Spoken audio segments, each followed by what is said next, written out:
When I went to Austria to speak to the students in 2005, I didn't actually fly to Austria. I flew to the next country, Switzerland, landed in Basel, drove all night, 500 miles into Vienna, and got to Vienna at 9 o'clock in the morning in a Swiss rental car, and telephoned the students, not easily, from a payphone in Vienna, because every phone had been wrecked by immigrants, and I phoned the student, spoke to the student who had invited me. I should actually say that the word student has quotation marks around it, because I'm still not sure he was a student. I think he was probably the secret state police. And I said 2 words. I said, rendezvous B, in 1 hour. And rendezvous B was the Western Railway Station. 1 hour later, I stood in that rendezvous, not actually in the rendezvous point, but on a balcony overlooking it to see who else was going to be waiting for me there. Anybody with guns or anybody with baseball bats like Chicago. Nobody else came there except eventually one student, or somebody looks like a student looking for somebody. So we went and introduced ourselves and went immediately to somewhere else and had a coffee. And I said, I've been driving all night. So I didn't have to lie down for an hour or two. When am I speaking tonight? And he said 6 o'clock. I said, how many students are going to be there? He said, there'll be 200 students there. Oh, I said, 200? I thought it was going to be like 5 or 10. He said, no, he said, you can trust them. This is a student body, the Olympia. They're not going to talk out of school. And I said I've got to lie down somewhere because I've been driving all night.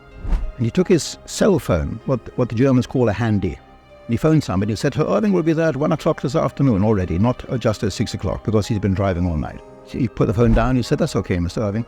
I mentioned this phone call because the only people who knew I was going to be there at 1 o'clock were me and him, and the person he had just phoned. We drove over to the student building, parked around the back, 1 street behind it. We walked up the side of the student building. As we walked up, I said, oh, by the way, is there a back exit I can get out of if there's an emergency? I'm always thinking ahead. Be prepared. And he said, there's no back exit, I'm sorry. So he began to feel a little bit more worried now at this point. I felt even more worried as we turned the corner into the main street with a student entrance on it. And it's empty apart from 3 men on the opposite side of the street who immediately peel off the wall as they see me come around the corner and start walking diagonally across the street towards me. 3 big burly men wearing wind jackets. I say to him, who are they? He says, I don't know. And then as we get close, he says, the middle one, I recognize him. He's Gestapo. Gestapo, Staatspolizei, state police. The old Gestapo, you remember, in the Hollywood movies, the Gestapo. Well, we walked straight through them. I just said, Mahlzeit to them, good afternoon. We walked straight through, and that rather nonplussed them because they hadn't expected me to speak German to them, I suppose, or the local vernacular. And I said, we'll go in the pub on the corner and discuss what to do next. And he said, no, too late, they're following us. I never saw him again. He split off one way, I split off down back behind the building again, followed by one of these 3 thugs. I thought they were thugs. I didn't believe they were police. And he didn't, the policeman who was following me 100 yards behind me didn't realize I had a car stacked around the back of the building. I got around the back of the building, and I can see the car parked there at the end of the street, the far end of the street. I walked down the middle of the street, with a brisk step, shall we say, not running, but not actually walking. And the guy is gradually gaining on me. He doesn't know what I'm planning to do, probably not even certain it's me. And as I draw level with the car, I press the keys in my pocket, and I hear the answering clunk coming from the locks as the doors of the car unlock. And I jump into the right-hand side of the car, and I sit down and I slam the doors, and lock the doors, and then I realize there's no steering wheel. I'm on the wrong side of the car. This is a Swiss car, not an English car. It's a stupid thing to do.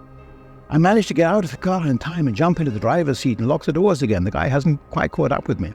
And I drive away in a flurry of gravel and burning rubber, look in the mirror, and there he is standing in the middle of the road, and he's writing down the license tag of the car.